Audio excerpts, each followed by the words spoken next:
Okay, so we're ready for number 31.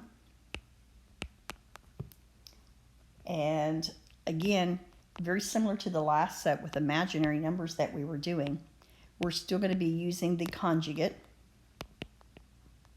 Okay, this time the conjugate, if we have a minus the square root of b, the conjugate is a plus the square root of b. Okay, so when I come in here to multiply this, I'm going to multiply both the top and the bottom by 6 plus the square root of 5.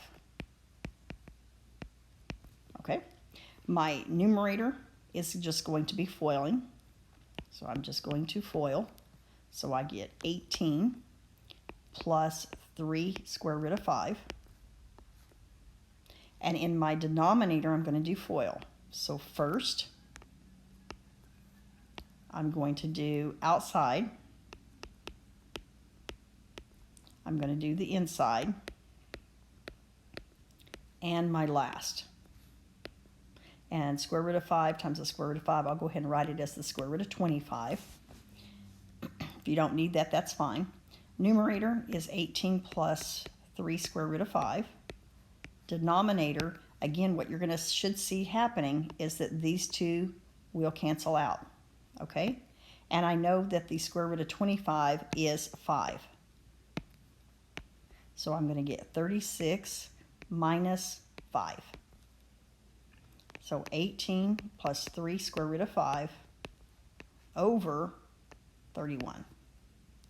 Again, I would double check, and 3 will go into 18, but 3 won't go into 31. So I am done with that piece of it. I don't know if I can get rid of there.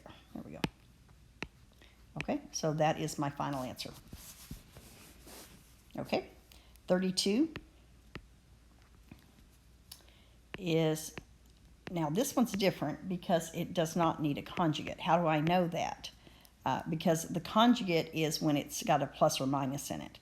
I do need to rationalize. Now, rationalize simply means that I'm going to take the square root times itself. So whatever it is, times itself, and then that always gives me just the x. So what I mean by that is I need to get rid of this square root of 7, so I need to multiply both the numerator and the denominator by the square root of 7. And the reason I do that, because in the denominator, when I take the square root of 7 times the square root of 7, I get the whole number 7, because that would be square root of 7 times the square root of 7 would be the square root of 49, and the square root of 49 is 7, okay?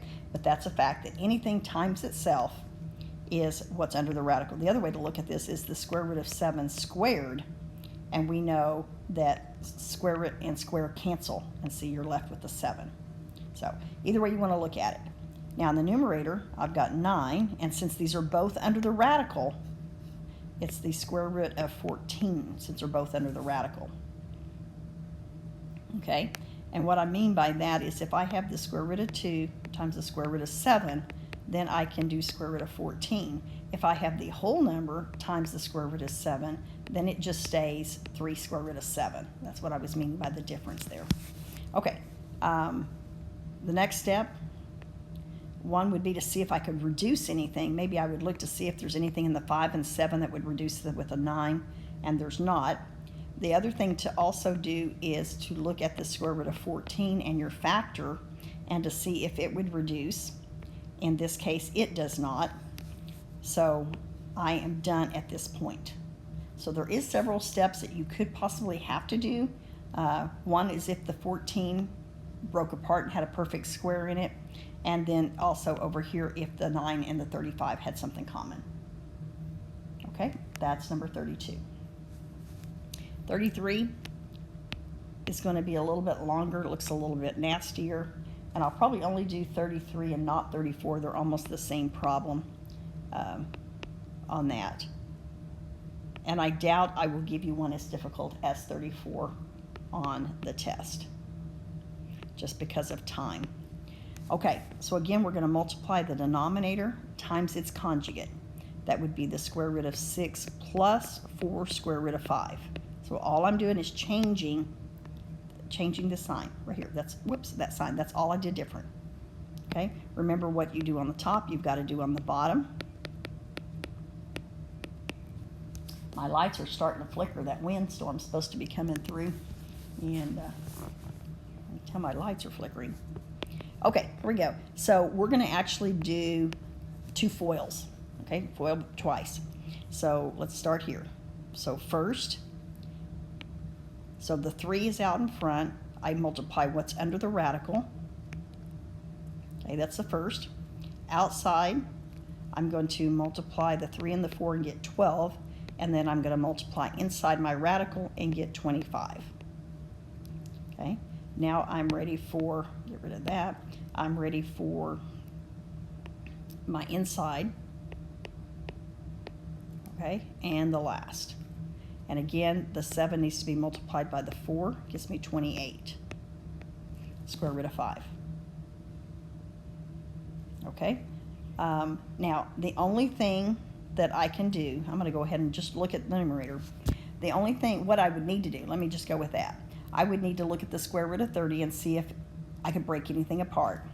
And 30 is just 3 and 10, 5 and 6. Neither one of those are perfect squares, so that cannot go any lower.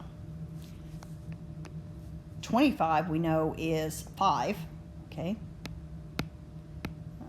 Get a different color here. So this is 5. Okay, so I have 12 times 5, which is 60. 6, again, 2 and 3, no perfect square there. And 5 is prime, so nothing there. So I actually have a very long answer here, and that's as low as that will go. I can't do anything else. Okay, now I'm going to go through my denominator, and again, FOIL. So I'm going to do first square root of 6 times the square root of 6, and remember what I told you, anything times itself, we'll just see if we could shortcut that, is 6. Okay? Outside would be the 4, because it's on the outside, it's not under the radical, and then 6 times 5 would be 30. Inside here, negative 4 times the square root of 30 again, and then, let me see if I can get rid of a little bit of this, and then I'm going to do the last. So that would be a negative 4 times 4 would be a negative 16. Square root of 5 times the square root of 5 would be 5.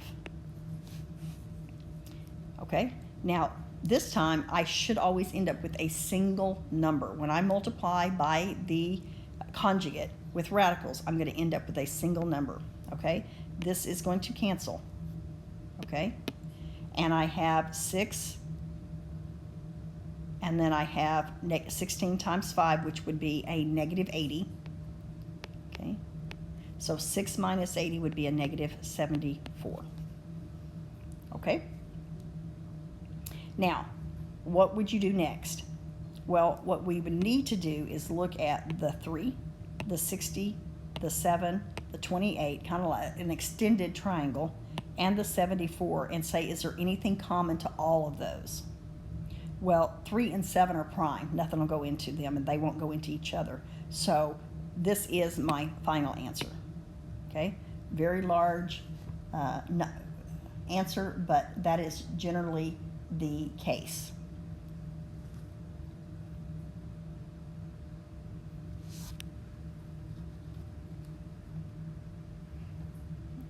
And I was just checking my answer with the back, and I noticed and that I messed up, but that's as far as working of the problem. The working of the problem is not wrong. I messed up in the fact that when I wrote the problem, that's a total my bad. When I wrote the problem, I wrote a square root of 5 here, not a square root of 2, which is in the problem. So if you were looking at what the problem was, I apologize, I did write the problem wrong. But as far as the work goes, the work would be that right. But if you go to check the back of the book or the end of it, you're going to notice a little bit of a different answer, especially right here, because of that square root of 2 is what I noticed. But the work is correct. It just doesn't match the answer key because, my bad, I wrote something wrong. So nobody was here to tell me that I wrote the problem wrong. Okay. Oh, there was imaginary number problems. We'll skip those. Okay, so there was 35 and 36, if you're listening here. That is just add and subtract and FOIL of imaginary numbers. Again, those play just like they were x's instead of i's, except for the fact if you have, again, an I squared, it is a -1. So you need to be sure and do that word. Okay, so there is rationalizing on that. Again, 33 is an exceptionally hard problem. I won't give you anything that difficult on the final, but still the concept is there. So you'll probably get something more like 31 on the final, so that it's a little bit easier, but I can still test to see if you understand what the conjugate is by whether or not you know how to do this piece here. Okay, so good luck with those.